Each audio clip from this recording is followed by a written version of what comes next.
¿Qué es un salterio? ¿Alguien sabe qué es un salterio? Que dice ahí en Salmo 150, alabadle con salterio. Es un instrumento, pero no sería, no sé cómo es. No saben cómo es, perfecto. ¿Alguien sabe qué es un salterio? Aparte de Liliana, el Pensé que era salterio. saltando. Perfecto.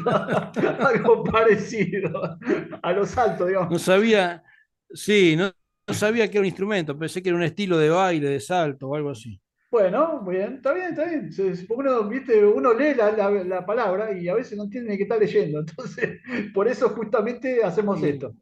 Bueno, el y sí. salterio. ¿Usted tiene coritario? O tiene un coritario, ¿verdad? En su iglesia. La mayoría usa Ah, coritario. ¿Sí? Bueno, el salterio es el libro de coritos. mira, ¿Entiendes? el libro del El libro, Coritario. exactamente, el coritario es el salterio para el Antiguo Testamento. Y aparte, también tiene la connotación, como dijo Liliana, de ser un instrumento. Es una caja de resonancia que tiene unas cuerdas, las cuales se mueve golpeando esas cuerdas sobre la caja y emiten un sonido. Eso son las dos acepciones de salterio. El coritario, donde se cantan los coritos, o esta caja de resonancia. ¿Está bien? ¿Hasta ahí estamos? ¿Amén? Bueno, ¿qué significa salmo? ¿Y cómo se lo denomina en Una hebreo? caja peruana. En la caja peruana, correcto. Vendría siendo como una caja peruana. Exactamente. ¿Qué significa salmo? Y ahora vamos a ver las respuestas. ¿Y cómo se lo denomina en hebreo? ¿Se acuerdan? Como la que toca Ariel, la caja peruana con la que toca Ariel. ¿Qué significa salmo y cómo se lo denomina en hebreo? ¿Alguien sabe qué es un salmo? ¿Qué es un salmo? Son preguntas que parecen re Un fáciles, libro. ¿vio? Pero es una poesía cantada hebraica. Eso es un salmo, una poesía cantada hebraica. ¿Y en hebreo cómo se denomina? Hemos hecho en Olivo se ha hecho una vez un festival de esto. Tejilim. Alabanza también El significa, ¿no? Tejilim, correcto. No sé quién lo dijo, Tejilim, pero Tejilim, perfecto. Tejilim. Eran los Tejilim. Tejilim, vendría a ser los salmos, o sea, las poesías hebraicas cantadas. Eso es el salmo. ¿Está bien? La mayoría de los 150 salmos son cantados. Es como el libro de Coritarios nuestro. Por eso está relacionado con el Salterio, por eso quería venir por ahí. ¿Quién es Cristo? ¿Dónde está Cristo en el libro de Proverbios? ¿Alguien sabe? Porque vieron que en todos los libros canonizados, o sea, los libros que tenemos, tiene que estar la Trinidad. Siempre tiene que estar la Trinidad. ¿Dónde se considera que en Proverbios que está Cristo? A ver, ¿alguien sabe? Cuando habla de la sabiduría, Cuando habla de la sabiduría, cuando habla de correcto. la sabiduría, Exactamente, exactamente. Cuando se habla de la sabiduría en Proverbios, se está hablando de Cristo. La sabiduría es Cristo. ¿Quién escribió el sí, libro de Lamentaciones? sí, Salomón, Salomón. No, sí. no, no, no, no. Empieza con J. No, Jeremías. Ah, ah, Eh, ¿Las lamentaciones de quién eran? las De Jeremías. lamentaciones De, Oh, de oh. Jeremías, las de lamentaciones Jeremías. de Pero, Jeremías. bueno, pero siempre hay un pero, de Jeremías, correcto, sí, muy bien. Porque Jeremías era el profeta quejoso, no sé si se acuerdan. ¿Se acuerdan de eso? Le decían el profeta sí, quejoso. Bueno, entonces él escribe teóricamente las lamentaciones, pero hay estudios mucho más profundos donde sí, dice sí. que el libro de lamentaciones no fue escrito por Jeremías, sino que, como pasó con el libro de Hebreos, aparentemente fue un grupo de gente que escribió distintas partes de estas lamentaciones y se acopió, se juntó y salió este hermoso libro de lamentaciones. Son teorías que estoy diciendo, pero en la generalidad, en lo que nosotros mayormente conocemos, fue escrito por Jeremías. Pero puede ser un libro que inclusive tenga hasta un autor anónimo. ¿Está bien? O sea, es para que lo sepan nomás esto. Amén. Muy bien. ¿Quién escribió Eclesiastés y qué enseña el libro? Bueno, este es más fácil. Ahí sí. ¿Qué nos enseña el libro de Eclesiastés? Eclesiastés, ¿Sí? Eso lo dijo el otro día Salomón. Julio. Salomón, correcto. ¿Alguien sabe qué significa Eclesiastés? Empieza con P. Predicador, ¿no? El predicador, Predicador. correcto. El predicador. Predicador. Eclesiastés, cuando fue escrito por Salomón, ya era un hombre mayor, un hombre aparentemente tendría quizás unos 80 años, algunos dicen un poco más. Cuando Salomón escribe este último libro, aparentemente fue el último libro que escribió él ya era una persona anciana y habla del predicador, un predicador. ¿Qué nos enseña el libro de Eclesiastés? ¿Alguien más o menos sabe qué nos enseña este libro? Tiene enseñanza tremenda, ¿no? Muy, muy profunda. Pero ¿qué nos enseña? Habla de mucho de la sabiduría. De la Sobre el sabiduría. razonamiento del hombre. ¿De cómo? Es un libro Sobre el sapiencial, ¿no? razonamiento del hombre. Sapiencial, es sapiencial. ¿Pero qué nos enseña, digamos? ¿Cómo dice Ariel? ¿Cómo? Habla sobre el razonamiento del hombre. El razonamiento del hombre. Sí, en realidad es el razonamiento de la vida. O sea, nos enseña en cierta Sí, forma a sí. vivir, de alguna forma a administrar nuestra vida de la mejor manera. Evidentemente Salomón cuando llega a cierta edad se da cuenta que había malgastado mucho tiempo. Amén. Así que nos enseña de alguna forma, aquí deja un legado para que vivamos un poco administrando mejor el tiempo, ¿no? Es un poco el fin del predicador, ¿no? Que Dios nos ayude. ¿No? Por eso dice al final, ¿no? El fin de todo Amén. hombre es conocer a Dios. Que Dios nos ayude con esto. Y hoy leí una frase que me Claro. impactó y me encantó, de Billy Graham, que dijo, nosotros somos como lápices en las manos de Dios, ¿verdad? Porque somos creyentes, ¿no? Es hermosísimo la frase. Pero una persona sin Dios es como un lápiz sin punta, dijo. Y la verdad me quedó grabado, porque yo digo, es verdad, una persona que no tiene a Dios es un lápiz sin punta. Realmente no tiene ningún sentido. Amén. Que Dios nos ayude. Esto reténgalo siempre para conocimiento digamos, de siempre de la vida. ¿eh? Amén. Somos un lápiz en la mano de Dios. Conocemos todos los autores de los libros del Antiguo Testamento, esto lo habíamos dicho el otro día. ¿Conocemos todos los autores? No, No conocemos todos los autores, claro que no. todos no. ¿Algún libro que el otro día nombramos que no conocemos el autor? ¿Se acuerdan que nombramos un par? Nombramos algunos. No. ¿Cómo? No escuché ahí. Uno era Ruth. ¿Se acuerdan que Ruth no sabíamos quién lo había escrito? Y no se sabe actualmente quién lo escribió. Uno fue Ruth, que lo vimos ahí, no sabemos. Otro fue, bueno, el de Esther, que tampoco sabemos bien quién lo escribió, no tenemos mucha noción. O sea, algunos arriesgan, ¿no? Dicen tal o cual, pero no se sabe bien quién los escribió. O sea, habla acerca de Ruth y habla acerca de Esther, pero quién los escribió, no sabemos. Evidentemente una persona que estuvo ahí, pero no sabemos bien quién fue. Bueno, vamos a la respuesta. Después tengo más preguntas, pero creo que no vamos a hacer a tiempo, lamentablemente. A ver, es el libro de coro que contiene solo los salmos, que vimos en la primera pregunta, el salterio. Contiene los salmos. Es un instrumento de cuerda pulsada, a veces percutida, y consiste en una caja de resonancia sobre la que se extienden las cuerdas que son pulsadas por los dedos o con palos, o sea, golpeadas o percutidas con palos.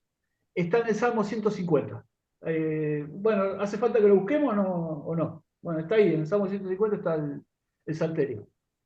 El Salmo es una poesía o prosa religiosa cantada, bueno, en nuestro caso estaría en hebreo, recitada o es para cantar. Es hermosísimo cómo queda en hebreo, ¿no? Yo a veces lo escucho acá a la mañana y la verdad que a mí me encanta cómo suena. No entiendo lo que dice, pero me gusta cómo suena. Bueno, en la pregunta habíamos visto dónde estaba Cristo en Proverbios y era la sabiduría, como dijo la hermana Liliana correctamente. Y en 2 de Crónicas 35-25 podemos ver que posiblemente el libro de Lamentaciones, hay varias teorías, pero posiblemente haya sido Jeremías el que lo escribió. ¿Podemos leer 2 de Crónicas 35-25? Mientras lo vamos buscando, yo sigo con las preguntas. 2 de Crónicas 35-25. Bueno, ¿quién escribió Eclesiastés? Fue Salomón. El título tomado de la Vúlgata, que significa el predicador o un pastor muy, muy sabio. ¿Amén? Fue escrito aproximadamente en el 1000 a.C. Nos muestra la vanagloria de la vida y la gloria de Dios y el temor a Dios, que es lo más importante en nuestra vida. ¿Amén? Que Dios nos ayude con esto. ¿Conocemos todos los libros del Antiguo Testamento? No. Bueno, hemos nombrado, por ejemplo, el libro de Ruth, el libro de Job, Nehemías, Esther, y etcétera, etcétera, etcétera. Hay muchos libros que no sabemos realmente quién los escribió. ¿Tiene Segunda Crónica 35-25? Hebreos, ¿no? Del Nuevo Testamento, Hebreos. En Hebreo no sabemos quién lo escribió tampoco. No se sabe. Muchos se lo atribuyen a tampoco. Pablo, pero la forma de escribir de Hebreos es muy distinta a la de Pablo, muy diferente. Pablo, por ejemplo, usa una retórica que es muy común en él. Es como si hablara con una tercera persona imaginaria y él se responde a sí mismo. Es Lo que tiene Pablo es una profundidad enorme en la forma de escribir, porque usa tres personas a la vez y es el mismo. O sea, conozco un hombre en el cuerpo. Si en el cuerpo no lo sé, o sea, si en el cielo no lo sé, que estuvo en el tercer cielo, o sea, estuvo en el cielo y volvió, y bueno, él mismo se habla a sí mismo, se responde a sí mismo y discute consigo mismo. Es una maravilla porque la forma de escribir es muy profunda. Encima desarrolla temas, subtemas, y dentro de los subtemas a veces desarrolla temas o puntos de inflexión que son muy difíciles de discernir. O sea, la forma de escribir de Pablo, por eso Pedro dice acerca de Pablo, dice, las palabras sabias de Pablo, que algunos distorsionan para su comodidad o para su provecho, dice, Pablo que escribe tan sabiamente, ¿no? Pedro lo hablaba de todos lados, ¿no? O sea, la forma de escribir de Pablo es muy, muy especial. Y se le atribuye el libro de Hebreos a Pablo, y Pablo no escribía como está escrito Hebreos. Así que es muy difícil que Pablo haya escrito el libro de Hebreos. Es maravilloso esto. ¿Amén? Bueno, ¿alguien tiene Segunda Crónica 35-25? Y Jeremías endechó en memoria de Josías. ¿Estoy diciendo bien? Sí, Sí. de Josías. Todos los cantores y cantoras recitan esas lamentaciones sobre Josías hasta hoy. Ahí Y las está. tomaron por norma para endechar en Israel, las cuales están escritas en el libro de Lamentos. Perfecto, o sea, está clarísimo. O sea, muy posiblemente haya sido Jeremías a raíz de este texto que está en Segunda de Crónicas. Endechar era cuando uno lloraba sobre alguien, ¿no? Bueno, sobre todo en los velorios. Hacer las endechas era cuando uno estaba triste, sobre todo por una persona que había muerto, ¿no? Así que era eso, ¿no? Bueno. ¿Quieren que leamos ahí la parte solo de Pablo, esa que dice en el cuerpo no lo sé, es en el cuerpo, para que vean cómo escribía Pablo, ¿no? Para que vean la diferencia con el libro de Hebreos? Sigo adelante con las preguntas. Tengo acá otros temas. ¿Cómo vamos hasta acá? ¿Vamos aprendiendo algunas cosas? ¿Qué se requiere para ser un estudioso de la Biblia? ¿Qué se requiere para ser una persona que realmente estudie la Biblia? Ser un gran sabio. Creo que el No, deseo de hacerlo. el deseo El de deseo de hacerlo. hacerlo. Exactamente. Tener el Espíritu Santo, claro, tener el Espíritu Santo, el deseo de hacerlo. ¿Qué más? ¿Qué más? Yo le agregaría Tiempo de dedicación. tiempo, claro, dedicado, ¿no? Tiempo dedicado, constancia, ser disciplinado, indagar, buscar cada palabra. A ver, ¿qué más? ¿Qué más? Se me ocurren un montón de cosas. Cuando me llama la atención, yo le voy a decir el secreto que me dijo el pastor para estudiar la Biblia. No lo comparta con nadie. Es el secreto del pastor. Me dijo, vos cuando estudies la palabra, dice, usá un lapicito, tener un lapicito y un papel. Entonces vos vas tomando palabras o frases que te impactan, ¿no? Como dije recién de Billy Graham. Entonces uno ve esa palabra o frase que llama la atención e indaga sobre eso. O sea, se mete a fondo sobre esos temas. Y va, de alguna forma va escudriñando. Escudriñar significa eso, lo dijimos el otro día.